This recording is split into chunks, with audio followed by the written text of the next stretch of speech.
Well, hello everyone. I'm excited to welcome you all to today's webinar, Master the Maze of Change.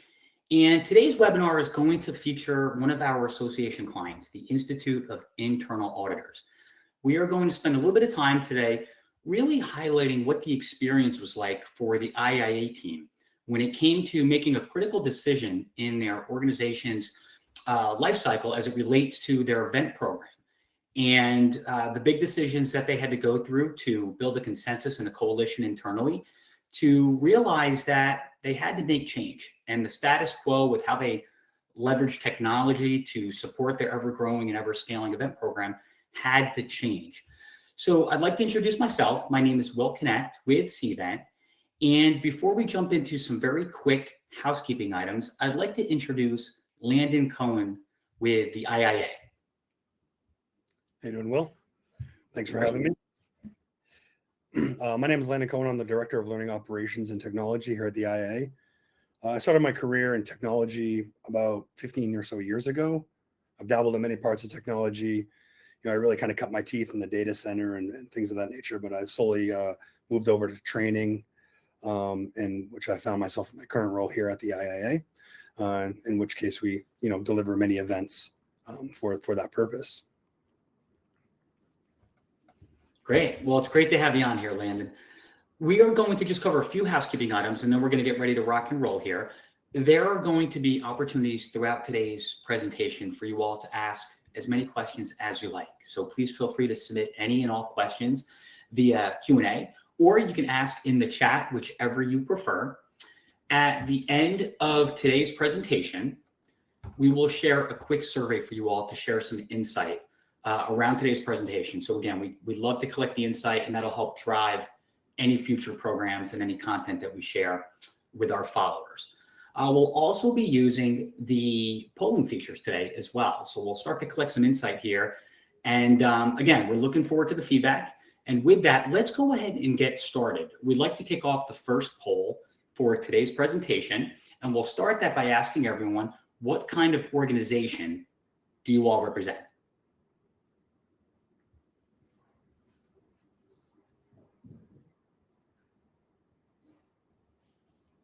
All right, so we have some responses starting to kick in.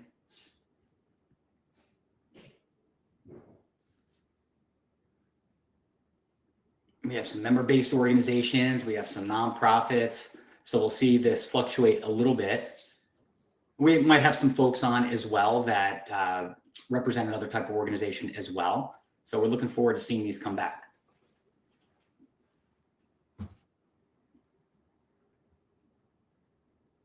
Excellent. So we'll continue to monitor the polls as they come through, but let's take it a step further as well. Can we take a deeper dive into understanding the kind of role that you're in with your organization as well? Yeah, for sure. So the Institute of Internal Auditors writes the standards and provides guidance on how to properly conduct internal audits. So part of what we do here on my team, which is called the MC&L team, that stands for Member Competency and Learning, is we provide value for our members by delivering training through various modalities. So we deliver about 30 to 40 webinars a year, 6 virtual conferences, 6 hybrid conferences, and last year we delivered over 300 instructor-led trainings. So a lot of different events, a lot of moving parts, definitely a fun role to say the least. Wonderful. And we see a variety of responses coming through these polls right now. We see some folks represent the education side of the business as well. We have a fair amount of event team members, so probably a nice mix of event organizers and marketers. We have some IT folks that are joining us all the way through marketing communications and some membership folks as well. So it's great to see the diverse audience today, and we'll look forward to getting deeper into today's overview and hearing some of your questions throughout as well. So Landon, thanks for just sharing a little bit of background on the IIA. Why don't we just kind of jump in a little bit here to better understand maybe some of the tension or the stress, if you will, that was really that moment where you looked in the mirror and realized that you had to consider change, and that you had to start investigating just a new way to manage the critical event program that the IIA supports throughout the year. Sure. So, as I alluded to in my introduction, of course, we have a lot of events and they all have different needs. They have different teams that support those events and the delivery and the support, etc. And one thing I noticed when I came into the role was, we were using 3 different delivery platforms for our various virtual events. Our on-site logistics were heavily manual. Some of our events were still even using a paper sign-in sheet, if you can believe it. So, our mobile app was also, not user-friendly, a real nightmare to update. We didn't have many opportunities for our sponsorship team to really sell sponsorship because we didn't have the site up early enough to get them the visibility that they needed and they really deserved. So we even had to stop selling our events a day before they started because we needed time to export all the registrations from one system and put them in another. So the list goes on, right? Just red flags everywhere. I can hear the tension and the stress in your tone as well. So I can imagine it was getting to a point where it was pretty overwhelming. But I guess, as they say, there's always that one kind of line in the sand, or that one breaking point where it just becomes too much. And I know you highlighted a few items there, whether it was changes throughout the registration experience, being able to collect money and revenue, and the relationships with your sponsors. We know how critical of a relationship that is. Can you give us an idea of what that one tipping point was, or that one breaking point, so to speak, where it just became too much, too big of a burden, where you had to make change? Yeah, well, I think it was a combination of two. So one thing that was consistent across the board was our feedback surveys showed a major issue with our virtual delivery platform for both our webinars and our stream portion of our hybrid conferences. So that's where I started naturally, as it's the highest impact to customer satisfaction, and not to mention the back-end manual work needed to use that platform. It was causing, some morale issues on my team.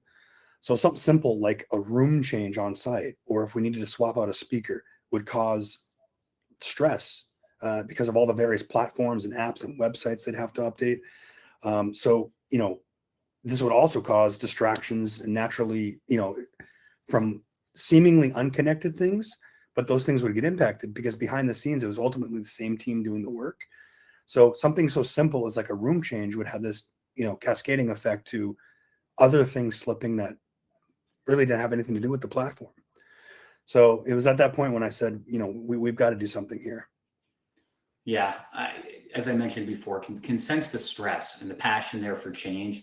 And no question that it's really, really important to take into consideration your key stakeholders, both internal and external. So appreciate you sharing just the stress that everyone involved and all your different stakeholders were experiencing, that really prompted you all or compelled you all to really consider making a monumental shift at the organization.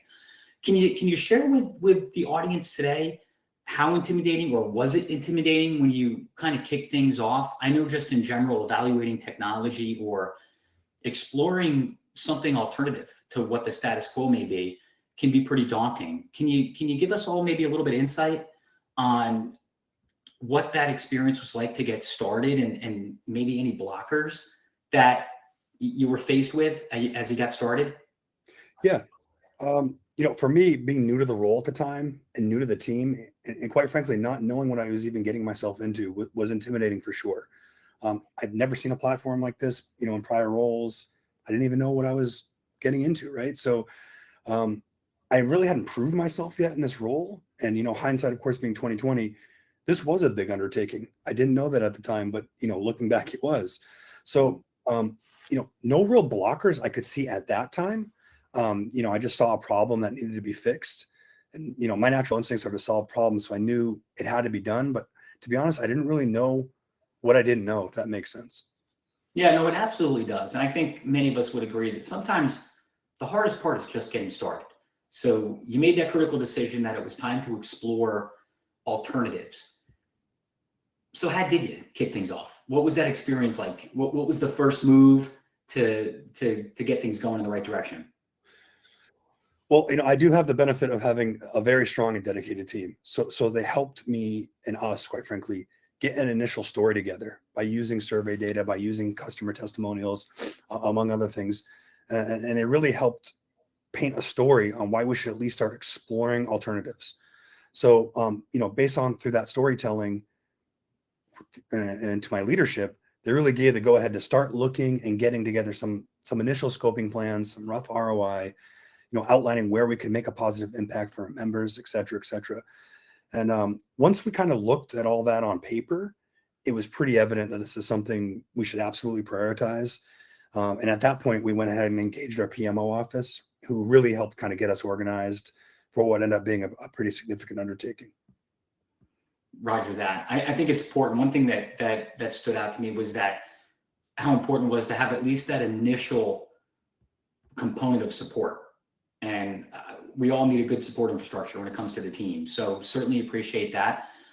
For everyone that's joining us today, there's many of us have probably gone through that process or experience before where we've evaluated technology, and for others, maybe not. But let's touch on another poll here. I think it's important just to understand what that stress level may be like for everyone that's joining us today when it comes to, say, evaluating technology to support your events. What's that level of stress? And this may be a new journey for some folks as well, and that's okay too. But for some that may be kicking tires on having to evaluate technology, or more specifically event tech, we'd love to hear how stressful you feel that may be. All right, so we have some responses coming in quickly here. It's good to see. Not sure how to be efficient. Yeah, that's a big one. That can be overwhelming. Again, just figuring out where to start, how to start, when to start. And I see enough folks that are ringing a very stressful bell as well. So we'll continue to monitor that. Thank you everyone for being committed to the poll here and sharing your insight there. So Landon, back to when you realized that you were getting a little bit more support, maybe than you otherwise thought you would get right out of the gate. Can you educate us all on some of the tactics that you utilized in the beginning to get started? For many of us that are responding to the poll right now, we don't really know how to be efficient. I've been there before too myself when it comes to evaluating technology. So help us understand maybe some of the tactics that you and maybe some of your colleagues really took advantage of to get going. Yeah, I can share my story. I'm not sure if it's the best, but naturally, being new to the event tech space, I started where a lot of people would likely do.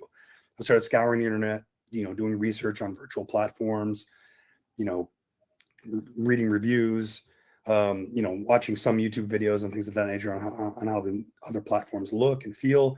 It's overwhelming to say the least. There are a ton of options out there, ranging in price and features. And in order to get my estimated ROI together that I spoke about before, I needed to know how much these platforms cost. So in order to get that, I had to engage in product demos. So I started signing up for every product demo I could.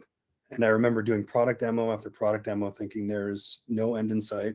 And finally, after about 10 to 12 demos I did on my own, I had a rough ROI together.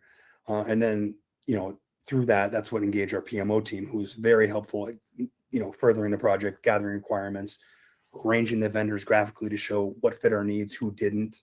So they were also pivotal in looping in other areas of the business to gather their inputs and needs. And, one of our last product demos was with Cvent. And I do remember asking my colleagues about Cvent, what their experience was. And I'll be honest, it was mixed. Some people loved it. Some were not as favorable. So I tried going in with an open mind, and let's be honest, when you're talking to the biggest name on the block, it can be intimidating. But I remember the first call, and there were a lot of people on it. Instantly had PTSD of high pressure SaaS calls I used to have in my prior life, and I was thinking this is going to be one of those kind of calls, but I was completely wrong. And everyone started asking questions, listening to our pain points. And they were asking a lot of questions that didn't seem relevant at the time, but now I know why they were asking them. Sure. And just harkening back to one thing you mentioned a moment or two ago, you mentioned just there was that kind of point where you had to start engaging other teams, other stakeholders, the PMO team, so to speak, as well.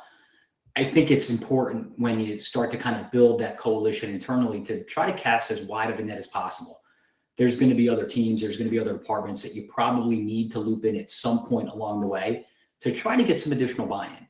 I think that's probably a safe thing to highlight, right? As far as like making sure you're not missing any teams or You certainly don't want anyone to feel like they're being left out, especially if any important tech investment is going to impact their business. Absolutely. And I could speak a little bit more to that.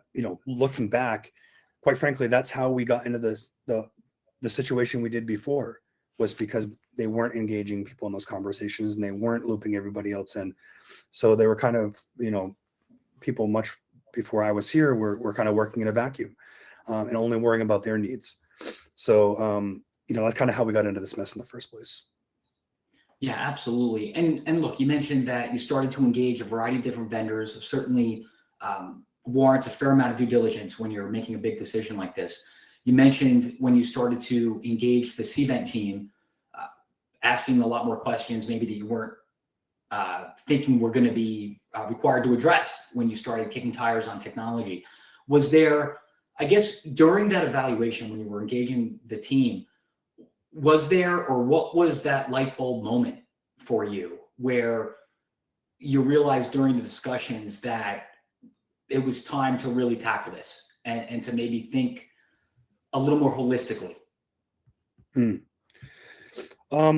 didn't happen overnight. So this, it is a slow moving organization that I'm at, slow to change, but, partnering with Cvent with many demos kind of brought this realization to life that we were looking to fix our issues, but not even thinking about like what we stood to gain.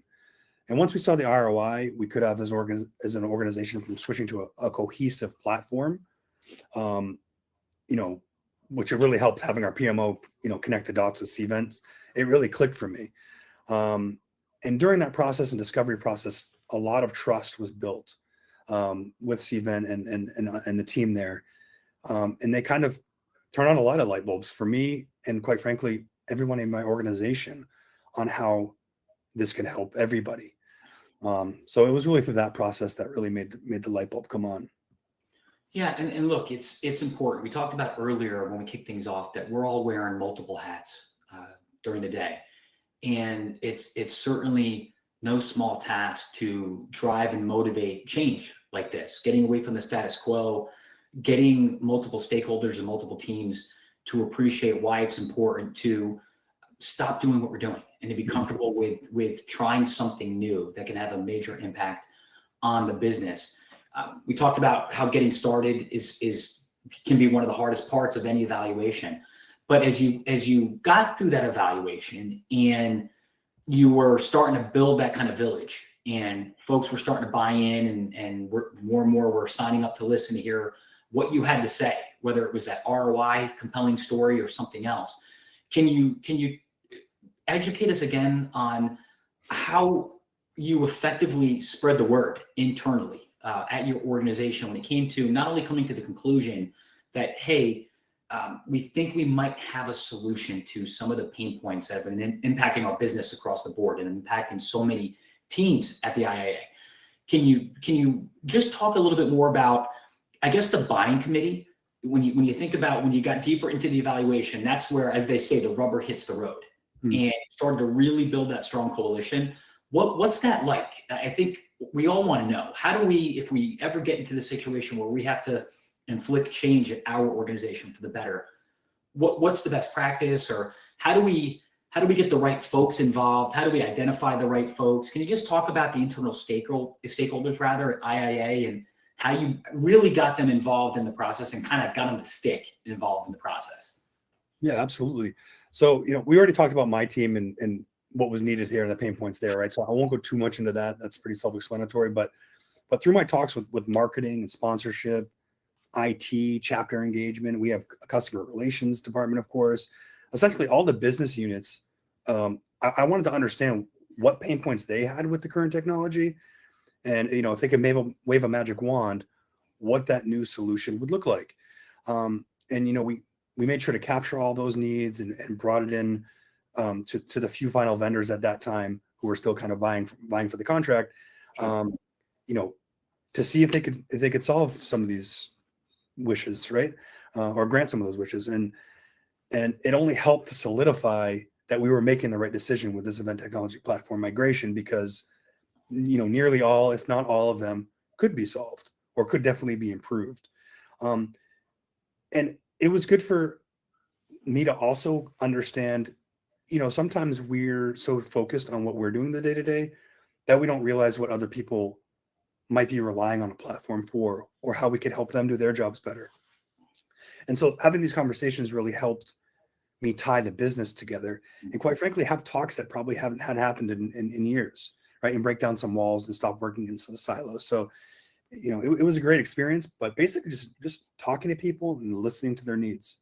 Yeah, and along the way, becoming a disruptor. It sounds like there was disruption going on, her tearing down the walls, like you just highlighted. So it's great to hear that as well. As we think about different buying committees and different stakeholders, I think we're coming up upon our next poll that I'd like to tee up for everyone to talk about the stakeholders that they may be experiencing or they may have to engage when it comes to just purchasing technology. Of course, for many of us that work in the nonprofit community or in the member-based community, we have executive directors that at some point we have to engage to get, say, final sign-off. But we think about folks across all these different departments, whether it's marketing, IT, of course, procurement, the executive committee. We can't shy away. We have to be willing to engage all the power brokers, as they say, to help build that coalition and to cover everyone, to make sure that we're making the best decision in the best interest of the organization as well. So again, it's great to see the responses that are coming in across the board. We will continue to monitor these polls as well, because I can see some of the other polls where folks are still responding. So again, really appreciate everyone engaging and just sharing a little bit more background on those folks that are joining us today. So one more question. When we think about just stakeholders and so forth, there's always kind of like an endpoint, Landon, right? There's always that kind of last hurdle that you have to make when it comes to any big decision that requires multiple stakeholders. What was it like when you, I guess, finally got face to face with the executive committee or the executive board, what have you? What was that like? Can you give us a sense of what you experienced? And of course, please feel free to make any recommendations for all of us as well, to know what we may be getting into if we ever have to make a big decision like this. Yeah. So, again, it wasn't just me and my team. It was so many teams and departments were going to be impacted by this, especially once we, realized we weren't just going to replace their virtual delivery platform, for lack of a better term. We were going to go with a full-on events platform, right, and do one big change. So again, engaging my PMO office was absolutely crucial, because they understood the impact of the full platform implementation and what business units would be impacted, what potential roadblocks we could hit. But most importantly, they really helped get our needs documented, as well as all the other business units. So we could be really clear with the vendors about what we needed.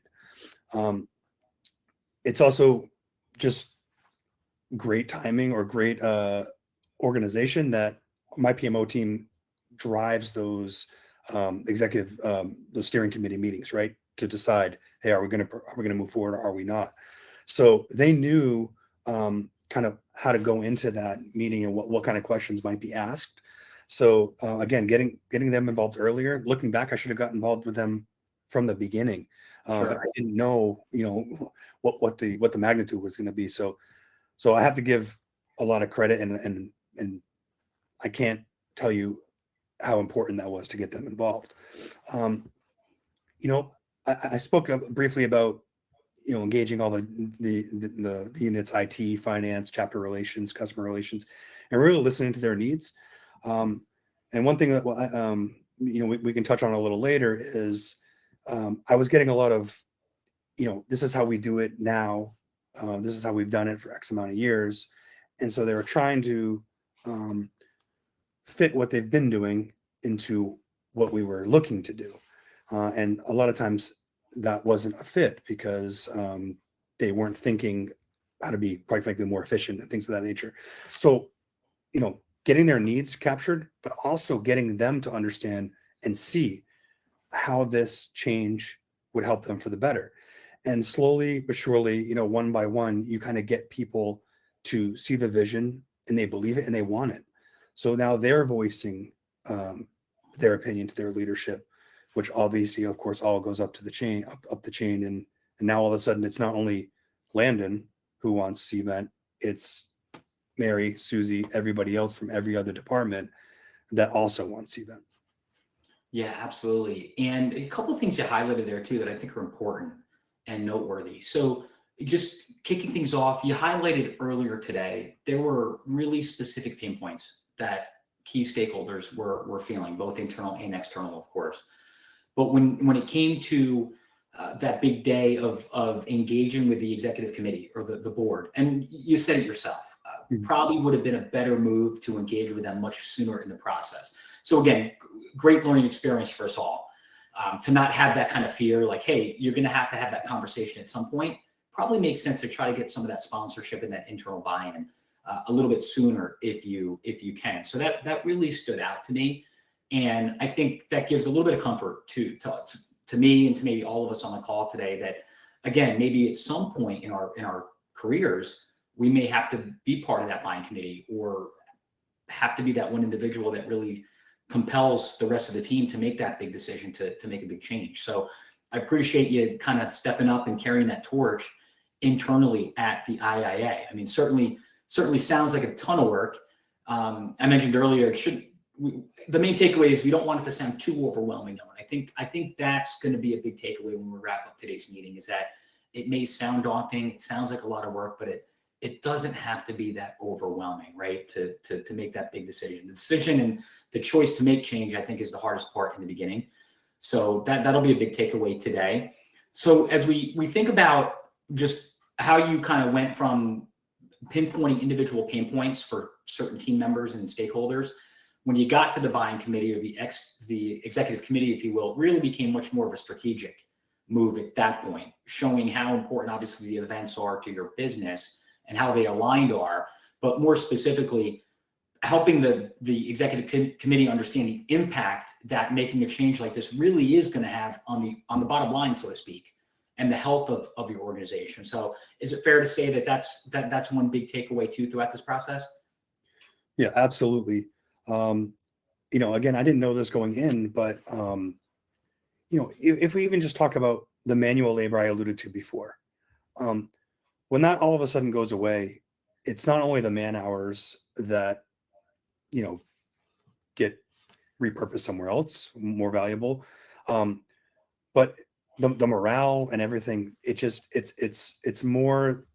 Sometimes it's more than you can even quantify on paper, right? And so the ROI looked great. Obviously, here we are.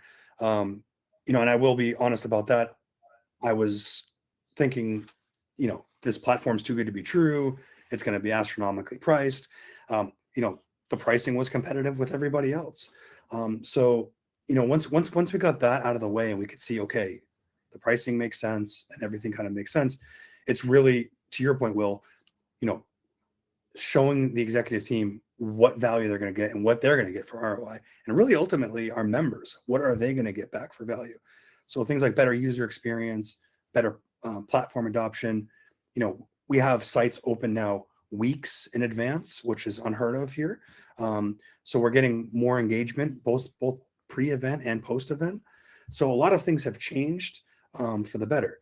And so just explaining that to the leadership team so they can understand and see that vision was definitely critical. Yeah, absolutely. I look at this as like a win-win-win-win-win. Everybody wins in this situation. Your members have a better experience. Your obviously team morale is really, really critical because that obviously can impact and go down so many other paths, right? Whether it's attrition with the team. So it's really, really important to make sure that the team morale is impacted rather in a positive way. And then of course, the executive committee is happy as well. So it's great to see the positive impact that it had across the board for all of your partners. And let's be honest, I mentioned earlier, this is no small task. I mean, you're kind of putting your name out there a little bit. You mentioned it's somewhat new to you as far as kind of like an event organizer and a real event tech connoisseur, for lack of a better word. Mm-hmm. So it sounded like that was just rapid fire for you to really pick things up quickly and to have kind of that gusto or that confidence, if you will, to move the needle internally. And I think that should be a shiny moment for everyone that's on the call today too, that I think with the organizations that we're all part of and the big missions that we support, it's okay to feel compelled to make change where it's needed, and to get folks on your team and your peers and the executive committee to be comfortable with making change if they need to. So it sounds like you were really comfortable taking that leap of faith internally to make that change, ultimately then to help sign your name next to it, ultimately making that decision to move forward with a vendor. Yeah, for sure. And, so some of these things on the screen too, improved internal reporting. It seems so rudimentary to some people, but when I tell you it would take us weeks, where now we can get it up in a matter of minutes, right?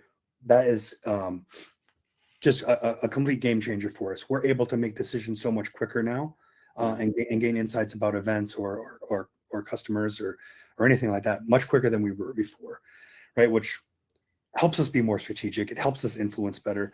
And obviously the time and efficiency is, I've already spoken ad nauseum about that. But it's just, it's amazing. And approval for hiring. So, we're talking now about scaling this out, not only to, we have a global kind of federation, right? So we're talking about ways in which we can leverage this technology and roll it out globally, under one umbrella. And so, that's going to take quite a big team to do that. But, this is how you get it done. This platform and this way of approaching events and event technology can make that happen. Yeah, it's wonderful to hear that. And I know timeframes, timelines, they may be different for all of us, for different organizations and so forth. You highlighted some results there, some positive results, whether it was real-time reporting, just better data management, better data insight to make quicker decisions. Obviously, the drive to scale your team and to scale your event program. That's really important as well, because we know that has a major impact on the IIA scalability as an organization too. Can you maybe shed a little light for all of us as to how long it maybe took for you to start to see some of those positive results? Again, it may be different for all of us in different organizations based on their requirements and their goals, but for the Institute of Internal Auditors, how long did that take? What can you give us kind of a timeline? It's always good for us to understand what we may be looking at. Yeah, so we start off pretty slow. So we wanted to kind of get our feet wet and learn the platform. But I can tell you, literally the first event, from the first minute, we were seeing that we made the right decision. So those changes I spoke about before, that would send people in a tailspin, that's literally 5-second click and everything's updated. It's very, very easy now. So my team is absolutely thrilled. I mean, now we're going into events not stressed and nervous, but we're actually excited. We're actually looking forward to it because we know we're more confident in the technology, that it's no longer a worry for us, that we know the technology is going to be solid. So it makes a much better experience. So we saw that instantly. And we saw that even in our first event feedback. People loved the new app. They couldn't stop talking about the new app and how intuitive it was compared to what we had. And even our streaming audience was talking about how much more engaging the platform felt. It didn't feel one way anymore. It felt, multiple ways of engaging. And so that was our first event. And we had pretty much the bare minimum you can have for features turned on. Since then we've started to learn other features, and it's even ramped up even further. But for us, it was instant. Great. Yeah. And again, it's, in a world of where we live in instant gratification, it's always good to hear that once in a while you can get that quick turnaround. So it's awesome to hear that. I think what would be really, really helpful for us all, Landon, is maybe to hear a little bit of advice. I know for many of us, we've been through a similar type of evaluation experience, and where we might be under the microscope or the spotlight with our boss or our boss's boss, so to speak. Can you give us some advice? I mean, what advice could you give to the audience today if we were going through or beginning or getting ready to tackle the same type of experience or evaluation that you went through a year and a half ago? Give us some golden nuggets to take with us today. Yeah, I mean, there's so many lessons learned, but if I had to boil it down to just a couple, I think the first one would be, don't do it alone. Okay. engage as many people from around the organization that you can, that kind of share the strategic vision, right? I'm not saying, send an email to the entire company, but you know who the people are in the business units that have a strategic vision, that want to make improvement, want to push that needle. So engage them. I'm there's a expression, obviously, never be the smartest one in the room. And that's kind of the approach I took here. And I take in every solution, quite frankly, but I want to gain everyone's insight and I want to hear from everybody. And, again, just do not go about it alone, and not only internally, but also rely on the vendors you're engaging with. They're the industry experts. They can help you solve the problems you've defined. And just rely on them for sure. And the other one is, don't approach the project with the thought it's just a simple technology replacement. Instead, really challenge the business decisions and processes that are in place. Approach it with a curiosity and look for ways to solve other challenges that you might not have even thought of. Use this as an opportunity to kind of redefine and discover what new technology can not only do for you and your immediate need, but others around the business. And you can kind of redefine your business requirements, as needed as this fits. That's one thing I've learned through this is we solved a lot of our existing problems, but we've also uncovered even more opportunities that we didn't have before. And that's from engaging people and getting their buy-in early, and getting them excited about using the platform. Yeah, I think these are great takeaways. I think these are definitely things that I personally will take. I think it's important that we can have an appreciation for the fact that it doesn't have to be too overwhelming of a process. Don't go it alone. You have support out there. You just have to ask. And I love the whole challenge business decisions and processes in place. They always say, I think there's a saying that says, comfort is like the enemy of progress. Mm-hmm. So I love what you're highlighting there as far as being able to be comfortable, to move forward and challenge the status quo. I think that's a real important takeaway for us all today.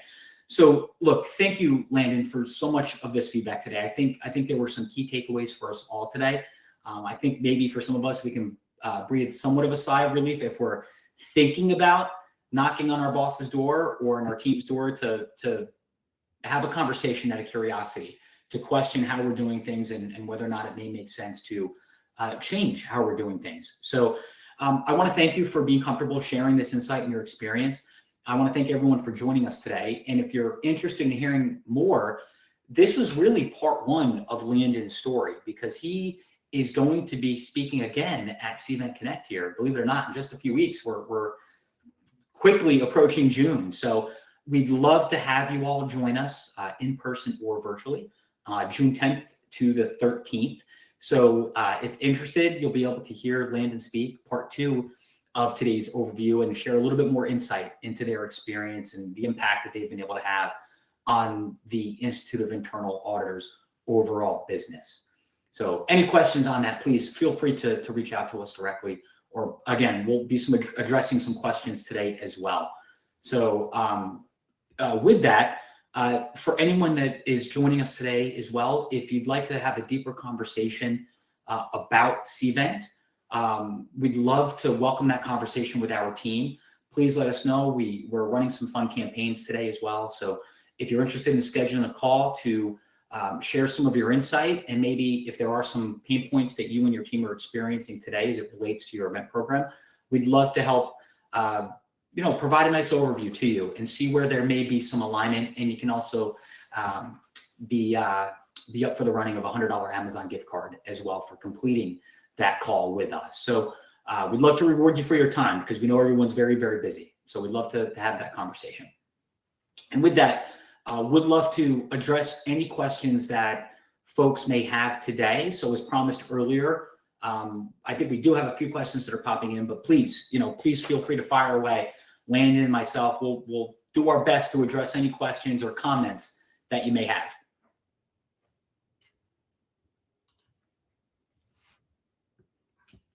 I think we have a few.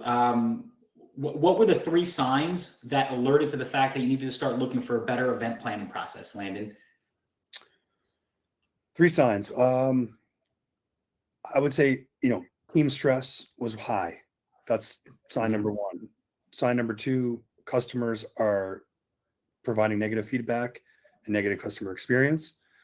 And I would say the third is just I don't know. I guess a gut feels wrong, but it's just something was off with, I know what it is now, but something was off with the whole process. Something felt clunky. It didn't feel smooth, right? So it shouldn't be that hard to have people register for a webinar, for example, and to put it on. And when things are hard, seemingly for no reasons, there's likely a reason for that. So just a little bit of scratching there, I guess. Great insight. And we have our next question. If we can pop that one up for everyone. I imagine this is a helpful one too. I'll tee this one up. Landon, you have a team. You've worked with your PMO team at the IIA. What about for some of us where we might just be, a one-person team? We have a small organization. We know that can be commonplace for many of us as well. What advice can you share with us to help us understand what's your recommendation advice for us to evaluate new event tech when we might not have the resources that maybe you had in your experience? Yeah, so it's a great question, and I talk to a lot of people out there that are in this position, right? So I did have the luxury of having a PMO team, and they definitely helped make this a lot smoother. You're still going to need to define your requirements. You're still going to need to understand what are the bare minimums, kind of, if you will, you need to A, keep the lights on, and B, what kind of things can you improve upon to whatever it is you're trying to do, whether that's grow revenue, grow customer experience, grow adoption, et cetera, right? So definitely get those out on paper and understand what they are, and take those to vendors and see if they can solve them for you. I will say through this process, one thing have now come to learn is having a cohesive events platform is a night and day difference that can be managed by a very small team. I don't have a big team. We have, honestly, a handful of people that manage the platform from the back end for all those events I spoke of earlier, right? It's over 400, it's around 400 events. So if we're able to do it with a small team, you can do it too. And the way that that's done, obviously, is through this cohesive platform method.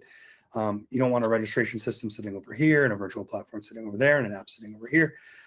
You want a one single source of management, and that's going to help you with a small team, or if you're a team of one, that would be my bare minimum requirement, is it's got to be a cohesive system. That's great insight, Landon. And like I said before, that's for many of us too. We know for many of us that we might have like you said, you have a small team as well, but if it's a smaller organization, maybe we don't have as many resources. It's great to hear that there's light at the end of the tunnel if we're in that situation. So appreciate you sharing that insight as well. You shared some insight before about advice you would give for folks that are going through these types of evaluations, and what really stood out to you, what really drove you to make the decisions and go with a specific vendor. What about any takeaways from evaluations that didn't go well? That's a great question too. Did you learn anything, or what was the takeaway maybe from some product reviews or evaluations that weren't as productive as you had hoped? I would really just reiterate that you have to trust the fit, and it's a two-way fit. So not only does the vendor need to fit your business needs, but you need to fit the business needs as well.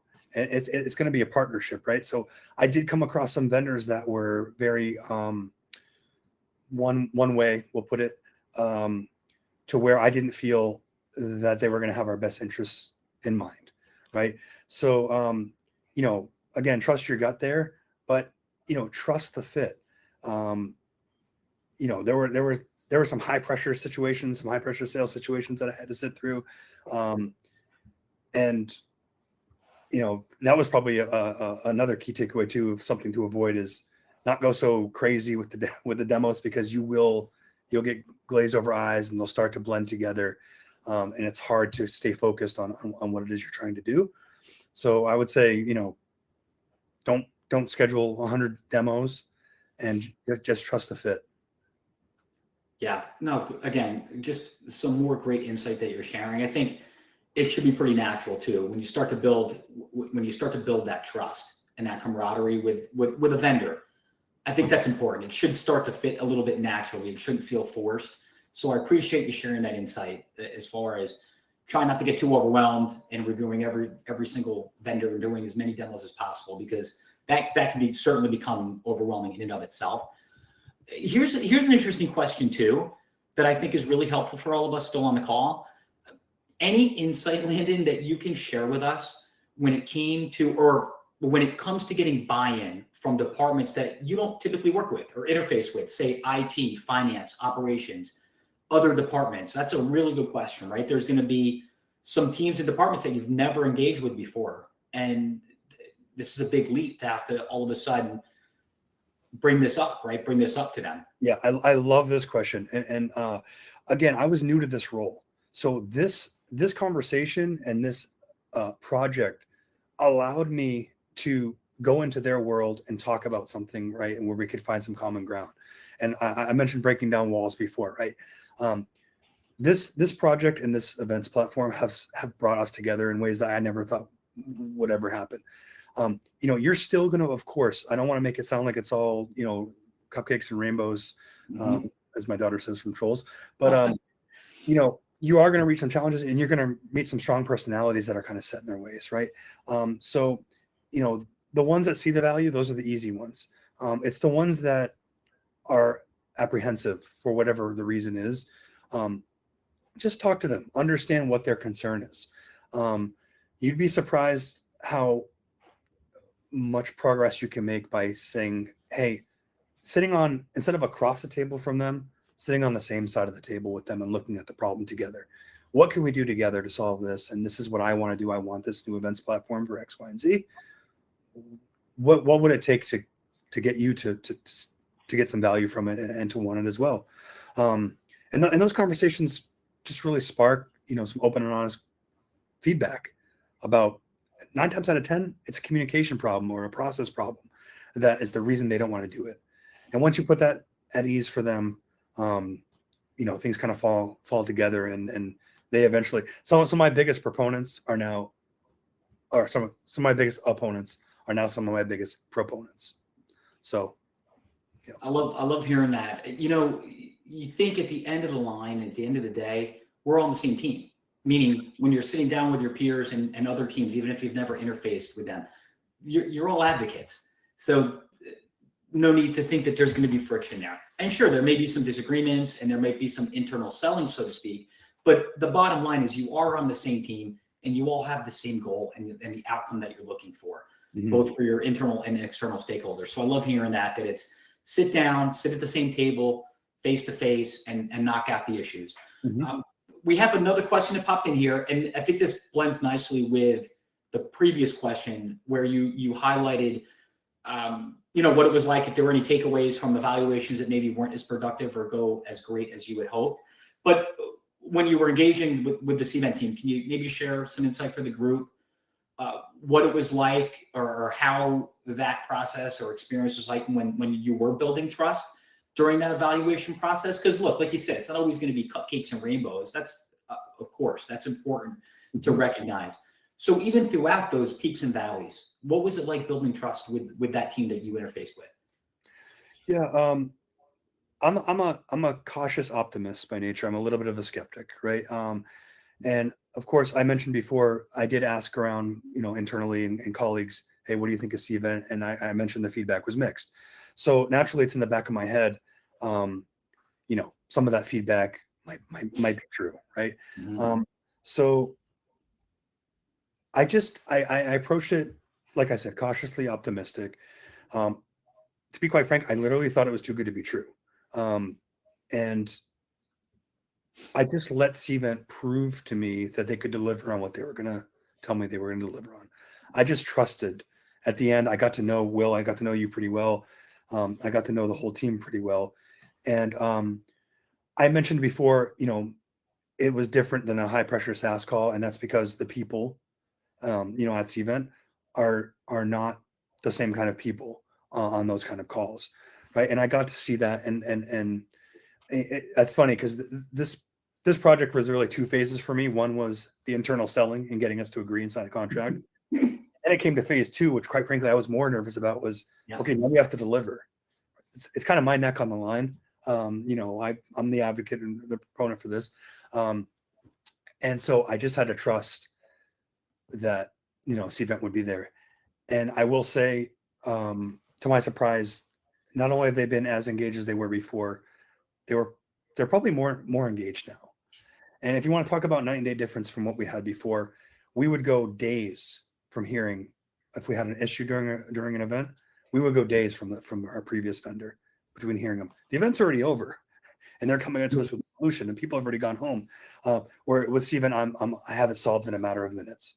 So it's just a night and day difference, right? And it's just so refreshing to see that we have a strong partner here. And again, I think it's just trust, right? Taking that leap of faith and letting Cvent deliver on the promises that they made. Now, again, thanks for being comfortable today, Landon, sharing the experience that you and your team went through and how you were such a driver of change and generating that momentum and that motivation to make such critical business decisions. I think a big takeaway for many of us is, you know, the personal and professional impact that taking that internal leap of faith can have. And you're right. It's getting the coalition internally, but then it's about execution as well. It's always about execution. And that's where you can really give those high fives and breathe that sigh of relief. I mentioned a little while ago when we wrapped up our conversation that we have Cvent Connect coming up. And this really served as that great kind of teaser, that part one of your overall experience. But again, we still have a fair amount of folks that are on right now. If you can make it happen, we'd love to have you join us at Cvent Connect. Again, love to have you in person. If not, virtually is there for the taking as well. So we'd love to be able to engage with you either way, where you could learn a little bit more about Landon's experience and, you know, really how that advocacy was built between Cvent and the IIA and how the execution was delivered. So with that, I don't think we have any other questions that are popping through. I want to thank everyone for joining us today. I know the time commitment is really important. So thank you so much, everyone, for joining us, Lynn, and thank you again for committing and carving out so much time to join us. Really appreciate all the insight that you shared, and I hope this does have an impact on everyone that joined today. Thank you.